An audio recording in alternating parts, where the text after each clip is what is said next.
সালাম পেশকরি মানবতার মুক্তির জনাব রাসূলুল্লাহ সাল্লাল্লাহু আলাইহি ওয়াসাল্লামের উপর যিনি আমাদেরকে কুরবানির বিধিবিধান সংক্রান্ত মাসাইল শিক্ষা দিয়েছিলেন, সকলে বলি সাল্লাল্লাহু আলাইহি ওয়াসাল্লাম। তো আল্লাহ রাব্বুল আলামিন 17তম পারা 10 নম্বর পৃষ্ঠার শেষে একটি সূরা নাযিল করেছেন। সেই সূরাটির নাম হলো সূরাতুল হজ। নাম কি? সূরাতুল হজ। এই সূরাতুল হজের মধ্যে হজের বিধিবিধান এবং যেহেতু হজের মূল যে দিন 10 জিলহজ, ওই দিন আরও একটি ওয়াজিব বিধান আল্লাহ তাআলা সামর্থ্যবান ব্যক্তিদের উপরে ওয়াজিব করে দিয়েছেন, সেটার নাম কি? কুরবানি। এই সূরাতুল হজের মধ্যে আল্লাহ রাব্বুল আলামিন হজ, ফরজ বিধান হজ এবং কুরবানি উভয়টার বিধিবিধান সংক্রান্ত অনেক মাসাইল আল্লাহ তাআলা বর্ণনা করেছেন। সূরাতুল হজের 37 নম্বর আয়াতে আল্লাহ তাআলা ইরশাদ করেন, লান ইয়ানালাল্লাহা লুহুমুহা ওয়ালা দিমাউহা ওয়ালাকিন ইয়ানালুহুত তাকওয়া মিনকুম। হে মুমিনগণ, যাদেরকে আমি উম্মতে মুহাম্মাদী রূপে এই দুনিয়ার মধ্যে প্রেরণ করেছি, তোমরা শুনে রাখো, লান ইয়ানালাল্লাহা লুহুমুহা, তোমরা 10 জিলহজ, 11 জিলহজ এবং 12 জিলহজ যে কুরবানি করো, এই কুরবানির গোশত আল্লাহ তাআলার দরবারে পৌঁছায় না। লান ইয়ানালাল্লাহা লুহুমুহা, মাংস পৌঁছায় না, গোশত পৌঁছায় না, ওয়ালা দিমাউহা, এবং এই কুরবানির পশু জবাই করার পর যে রক্ত বের হয়, এই রক্ত আল্লাহ তাআলার দরবারে পৌঁছায় না।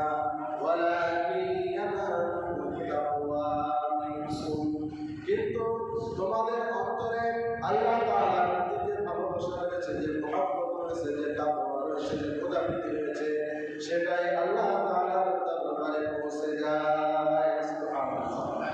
তাহলে এই কুরবানি রক্ত, মাংস, এগুলোকে আল্লাহ তাআলার দরবারে পৌঁছায়। কি পৌঁছায়?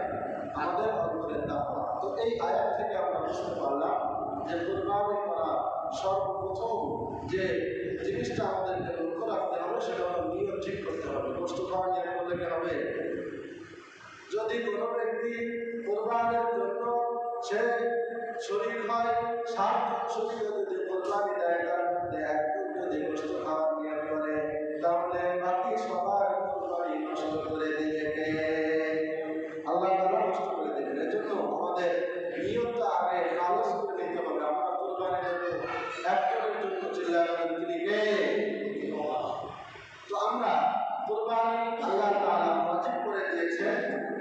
যে ব্যক্তি নিসাব পরিমাণ সম্পদের মালিক থাকবে, 10 জিলহজ সুবহে সাদিক থেকে নিয়ে 12 জিলহজ সূর্য অস্তমিত হওয়া পর্যন্ত এই 3 দিনে যে কোনো সময় কোনো ব্যক্তি যদি 12.5 ভরি রৌপ্য অথবা 7.5 ভরি স্বর্ণ অথবা এর সমপরিমাণ উন্নতমানের সম্পদ তার কাছে থাকে, ওই ব্যক্তির উপরে কুরবানিকে ওয়াজিব করে দিয়েছেন কে?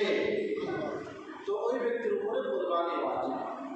এবং যাকাতের ক্ষেত্রে আমরা দেখতে পাই যে পুরা 1 বছর ঘোরা লাগে। কুরবানির ক্ষেত্রে 1 বছর ঘোরা কিনা জরুরি না। 10 জিলহজ, 11 জিলহজ এবং 12 জিলহজ, এই 3 দিন এবং 2 রাত, এই সময়ের মধ্যে যদি কারোর কাছে তার নিত্য প্রয়োজনীয় যে খরচ রয়েছে সেটার বাইরে 85 থেকে 90 হাজার টাকা পরিমাণ অথবা কিছু স্বর্ণ আছে, কিছু দ্রব্য আছে, কিছু ব্যবসায়িক পণ্য আছে, এই সবগুলো মিলালে 85 থেকে 90 হাজার টাকা পরিমাণ হয়, তাহলে ওই ব্যক্তির উপরে কুরবানি কি ওয়াজিব। কুরবানি ওয়াজিব হওয়ার পর যদি কোনো ব্যক্তির কুরবানি না দেয়, আবু হুরায়রা থেকে একটি হাদিস আল্লাহ রাসূল বর্ণনা করেন। আল্লাহ রাসূল বলেন, মান ওয়াজাদা সাআতান লিআইয়িযহিয়া ফালাম ইযহি, যদি কোনো ব্যক্তি তার সামর্থ্য থাকে কুরবানি দেওয়ার, তার সামর্থ্য থাকা সত্ত্বেও যদি কোনো ব্যক্তি কুরবানি না দেয়, ফালা ইয়াকরাবান্না মুসাল্লানা, সে যেন আমার ঈদগাহে না আসে, দূরের কথা আমার ঈদগাহের ধারে কাছে ওই ব্যক্তি না আসে। এটা কার কথা? রাসূলের কথা। তো এই হুকুমই আল্লাহ রাসূল আমাদেরকে দিয়েছে।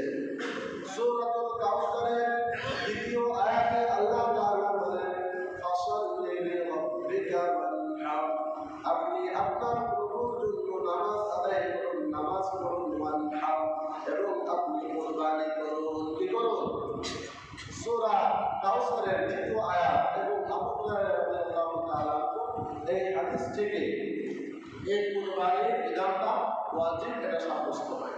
তো কুরবানি করার জন্য আমাদেরকে সর্বপ্রথম পশু নির্বাচন করতে হবে। কি করতে হবে? পশু নির্বাচন করতে হবে। আল্লাহ রাসূল হাদিস শরীফে 6 ধরনের পশু দিয়ে কুরবানি করার বৈধতা ঘোষণা করেছেন। এক নম্বর হলো উট, যেটা আমাদের দেশে ব্যাপকভাবে যদিও পালন না হয় কিন্তু কুরবানির সময় পাওয়া যায়, ঠিক না? গাবতলী গরু কাটে গেছেন কেউ? ওখানে কি কুরবানির সময় পা রাখার জায়গা থাকে না। আমরা যখন ঢাকা করতাম তখন কুরবানির সময় আমরা বড় বড় গরু এবং উট দুম্বা এগুলো দেখার জন্য আমরা গাবতলী হাটে যেতাম। গেছেন অনেকে? তো সেখানে উট দেখতে পাওয়া যায় এবং বাংলাদেশের বিখ্যাত যে গরু মহিষের হাটগুলো রয়েছে সেখানে উট অ্যাভেলেবল থাকে। তো এক নম্বর হলো উট। উটের ক্ষেত্রে বয়স 5 বছর হতে হবে। 5 বছর পূর্ণ হয়ে 6ষ্ঠ বছরে পদার্পণ করেছে এমন উট হতে হবে। দ্বিতীয় ক্যাটাগরির যে পশুর উপরে কুরবানিকে আল্লাহ তাআলা ওয়াজিব করে দিয়েছেন সেটা হলো গরু এবং মহিষ। গরু এবং মহিষের ক্ষেত্রে আল্লাহ তাআলা বয়স নির্ধারণ করেছেন 2 বছর। কয় বছর? 2 বছর। দাঁত হওয়া জরুরি না।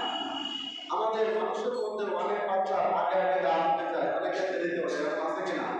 তো পশু পাখির মধ্যেও এমন আছে যে পশুর মধ্যেও গরু দেখা যায় যে বয়স 2 বছর হয়ে গিয়েছে কিন্তু এখনো কি হয় নাই? দাঁত হয় না, আছে না? আবার হয়তো দাঁত হয়ে গিয়েছে কিন্তু 2 বছর কি হয় নাই? পূর্ণ হয় না। এই জন্য দাঁত হোক বা না হোক বয়স 2 বছর কি হতে হবে? পূর্ণ হতে হবে।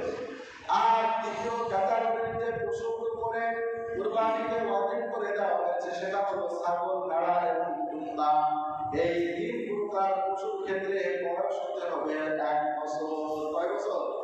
1 বছর। কিন্তু ভেড়া এবং দুম্বা এই দুইটা প্রাণীর গ্রোথ অনেক বেশি, খুব দ্রুত বর্ধনশীল প্রাণী। তো এই দুইটার ক্ষেত্রে আল্লাহ রাসূল বলেছেন যে যদি 1 বছর নাও হয় 6 বছরের কোনো ভেড়া এবং দুম্বা যদি দেখতে 1 বছরের ভেড়া দুম্বার মতো দেখতে লাগে, 1 বছরের ভেড়া দুম্বার ভিতরে ছেড়ে দিলে কোনটা 6 মাস কোনটা 1 বছর চেনা যায় না, তাহলে ওই 6 মাসের ভেড়া এবং দুম্বা দিয়ে কুরবানি দেওয়া ওয়াজিব বিধানকে জায়েজ করে দিয়েছেন কে? তো ছাগলের ক্ষেত্রে অনেকে আমরা এই মাসালাটা প্রয়োগ করি যে ছাগল কিন্তু দ্রুত বর্ধনশীল কোনো প্রাণী না। ভেড়া এবং দুম্বা যত দ্রুত বাড়ে ছাগল অত দ্রুত বাড়ে না। এজন্য ছাগলের ক্ষেত্রে 1 বছরই পূর্ণ হতে হবে। 1 বছরের কম বয়সের ছাগল দিয়ে কুরবানি দেওয়া কি নাই? জায়েজ। প্রথম হলো বয়সের দিকে লক্ষ্য করে, এরপর আমরা গুণগত মানের দিকে লক্ষ্য করব। বাজারে গিয়ে সব থেকে উৎকৃষ্ট পশুটা আমরা ক্রয় করব। যদি কোনো পশু এমন হয় তার শারীরিক কাঠামো অনেক জীর্ণশীর্ণ, খেতে চায় না, তার মুখে রুচি নাই, কিছু খেতে চায় না, এমন প্রাণী দিয়ে কুরবানি করার বৈধতা আল্লাহ তাআলা দেন নাই। অনুরূপভাবে যদি এমন হয় কোনো ষাঁড়ের শিং ভাঙা, অর্ধেকের বেশি ভেঙে গিয়েছে, ওই ষাঁড় দিয়ে কুরবানি দেওয়া যাবে না। যদি গোড়ার থেকে উঠে যায় যার মাধ্যমে মস্তিষ্ক ক্ষতিগ্রস্ত হয়েছে, ওই গরু দিয়ে কুরবানি দেওয়া যাবে না। কিন্তু যদি সামান্য ভেঙে যায়, অর্ধেকের থেকে কম ভাঙে, তাহলে ওই পশু দিয়ে কুরবানি দেওয়ার বৈধতা দিয়েছেন কে? ছাগল এবং গরু, গরু বিশেষ করে এক জায়গায় যদি থাকে তারা পরস্পরে কি মারামারিতে লিপ্ত হয় কিনা? এজন্য অনেক সময় দেখা যায় যে শিং ভেঙে যায়। তো শিং ভেঙে গিয়ে যদি গোড়ার থেকে উঠতে যায় তাহলে ওটা দিয়ে কি দেওয়া যাবে না? কুরবানি দেওয়া যাবে না। অনুরূপভাবে যদি কোথাও পড়ে গিয়ে পা ক্ষতিগ্রস্ত হয়, সে ঘোড়ায় ঘোড়ায় হাঁটে, যদি চতুর্থ পায়ের উপরে ভর দিতে পারে, সেটা দিয়ে চলতে পারে, তাহলে ওটা দিয়ে কুরবানি দেওয়া যাবে।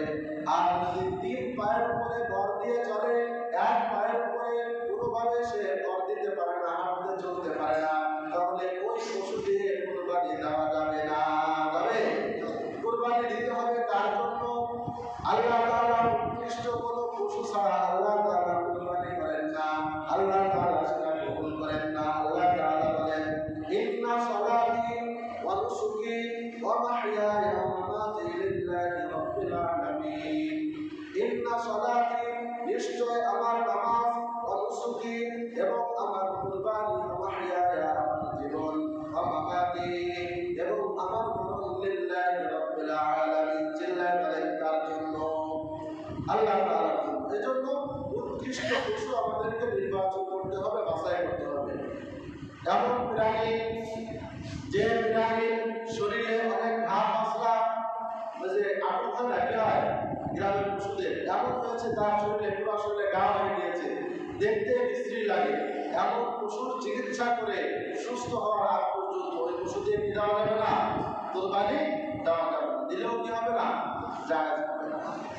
আর ভেড়া, দুম্বা এবং ছাগল এই তিন ধরনের পশুর ক্ষেত্রে শরীর হওয়া কি যাবে, কয়জন কোরবানি দিতে হবে, দুই ভাই মিলে কোরবানি দিল, যে ভাই দিলে অর্ধেক, আমি কি অর্ধেক, অর্ধেক কি কোনো শরীর হয়, অর্ধেক শরীর হলে কি কোরবানি হবে, ওই দুইজন মিলে কোরবানি দিয়েছে কারণে কি হবে না, কোরবানি হবে না।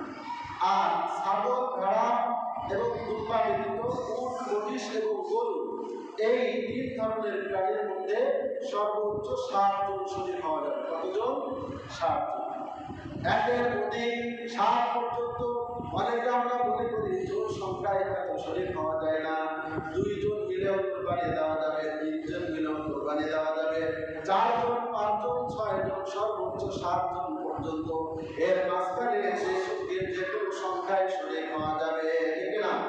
অনেকে আমরা মনে করি, আমার কাছে অনেকে জানতে চাইছেন যে 4 জনের কোরবানি দেওয়া যাবে, যাবে সর্বনিম্ন 1, অর্ধেক ব্যক্তিকে কোরবানি দেওয়া যাবে, অর্ধেক ভাগে দেওয়া যাবে না। এবং ভাগটা এই 7টা যে ভাগ হবে, প্রত্যেকটা ভাগ হতে হবে 1.5 ভাগ, 2.5 ভাগ, 3.5 ভাগ, এবং বাকি দেওয়া যাবে না। কেউ চাইলে একাধিক ভাগও নিতে পারেন, একজনে 2 ভাগ, 3 ভাগ নিয়েও কোরবানি দিতে পারেন। এই কোরবানিও আল্লাহ তাআলা বৈধতা দিয়েছেন। তাহলে সর্বনিম্ন কতজন? 1 জন, সর্বোচ্চ 7 জন। এর মাঝখানে যে কোনো সংখ্যায় আমরা শরীর করতে পারবো। এখন আরেকটা প্রশ্ন হলো, আমাদের আব্বা মা বা মৃত ব্যক্তি যারা, তাদের নামে আমরা কোরবানি দিতে পারবো কিনা? অনেকের মনে প্রশ্ন আছে কিনা? যদি ওই ব্যক্তি ওসিয়াত করে দিয়ে থাকেন তাহলে ওই কোরবানি দেওয়াটা হলো ওয়াজিব, আর যদি ওসিয়াত করে না যান তাহলে ওই ব্যক্তির নামে কোরবানি দেওয়াটা হলো নফল। কি নফল? অনেকে আল্লাহ রাসূলের নামে কোরবানি দেওয়া থাকে, একজন উম্মাত হিসেবে এটা এক বড় সৌভাগ্যের বিষয়। আমাদের যাদের সামর্থ্য রয়েছে আমরা রাসূলের নামে কোরবানি দিব। কার নামে? রাসূলের নামে। চেষ্টা করব তো ইনশাআল্লাহ, আল্লাহ তাআলা তৌফিক দান করেন। তো এটা সম্পূর্ণ জায়েজ এবং উম্মাত হিসেবে সৌভাগ্যের বিষয়। আর কোরবানির মাংস, গোশত এটা আমার আপনার জন্য খাওয়ার বৈধতা দিয়েছেন কে? আল্লাহ তাআলা কোরআনে কারীমের মধ্যে বলেন, ওয়ালিকুল্লি উম্মাতিন জাআলনা মানসাকান লিয়াযকুরু ইসমাল্লাহি আলা মা রাযাকাহুম মিন বাহিমাতিল আনআম ফাকুলু মিনহা ওয়া আত'ইমুল বাইসাল ফাকির। আল্লাহ তাআলা বলেন, লিকুল্লি উম্মাতিন জাআলনা মানসাকান, আমি প্রত্যেক উম্মতের জন্য কুরবানিকে বানিয়েছি, কুরবানিকে ফরজ করেছি। এই কুরবানির বিধানটা হযরত আদম আলাইহিস সালাম থেকে শুরু হয়ে আমাদের মুহাম্মদুর রাসূলুল্লাহ সাল্লাল্লাহু আলাইহি ওয়াসাল্লাম পর্যন্ত প্রত্যেক উম্মতের উপরে এই কুরবানিকে আল্লাহ তাআলা ফরজ করে দিয়েছিলেন। এই কুরবানি আল্লাহ তাআলা আমাদের সকল উম্মতের উপরে ফরজ করে দিয়েছিলেন, কিন্তু পদ্ধতি ছিল ভিন্ন। পূর্বের উম্মতদের কুরবানি করে পাহাড়ের চূড়ায় রেখে আসতে হতো, সেখান থেকে আগুনে যে কুরবানির পশুকে পুড়িয়ে ভস্ম করে দিত, ওইটা হলো আল্লাহ তাআলার দরবারে কবুল হয়েছে এমন হিসেবে আল্লাহ তাআলা ফরজ করে দিয়েছিলেন। আর উম্মতে মুহাম্মাদের জন্য আল্লাহ তাআলা এই কুরবানির ফরজ যে বিধান রয়েছে, কুরবানির পশু রয়েছে, এই পশুর খাওয়ার বিধান আল্লাহ তাআলা উম্মতে মুহাম্মাদিকে দিয়েছেন। কি করেছেন? আমরা খেতে পারি কিনা? ওয়ালিকুল্লি উম্মাতিন জাআলনা মানসাকান লিয়াযকুরু ইসমাল্লাহি আলা মা রাযাকাহুম মিন বাহিমাতিল আনআম। চতুষ্পদ প্রাণী কুরবানি করার এবং সেটার থেকে ভক্ষণ করার অনুমতি আল্লাহ তাআলা এই উম্মতে মুহাম্মাদিকে দিয়েছেন। সুবহানাল্লাহ। ফাকুলু মিনহা, আল্লাহ তাআলা বলেন, ফাকুলু মিনহা, তোমরা এই কুরবানির পশু থেকে ভক্ষণ করো, ওয়া আত'ইমুল বাইসাল ফাকির, এবং যারা দুস্থ রয়েছে, দরিদ্র রয়েছে, তাদেরকে তোমরা ভক্ষণ করাও। সুবহানাল্লাহ। সেই জন্য আমরা কুরবানির উৎকৃষ্ট পশুটা আমরা ক্রয় করবো এবং ওই উৎকৃষ্ট পশু দিয়ে আমরা কুরবানি দিব। আল্লাহ তাআলা আমাদের সকলকে উৎকৃষ্ট পশু তার সন্তুষ্টির উদ্দেশ্যে কুরবানি করার তৌফিক দান করেন। সকলে বলুন আমিন।